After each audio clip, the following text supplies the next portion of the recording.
குர்ஆனில் சொல்லப்பட்ட ஒரு பெண்மணி தான் சாரா அம்மா அவர்கள், இப்ராஹிம் அலைஹிஸ்ஸலாமுடைய துணைவியார். அல்லாஹ் தஆலா அந்த சாராவை பற்றி குர்ஆன் ஷரீஃபிலே சொல்லி காண்பிக்கிறான். குர்ஆனிலே அவர்களை பற்றி அல்லாஹ் சொல்கிறான், வப்ராத்துஹு காயிமத்துன் ஃபலஹிகத் ஃபபஷர்னாஹா பிஇஸ்ஹாக். குர்ஆனிலே அவருடைய வரலாறு சொல்கிறது.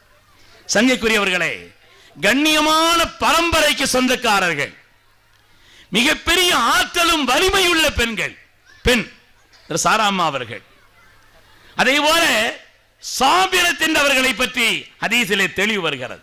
ரொம்ப பொறுமையான பொறுமை அப்படின்னு சொன்னா அமைதியா இருக்கிறதுங்கிறது இல்லை.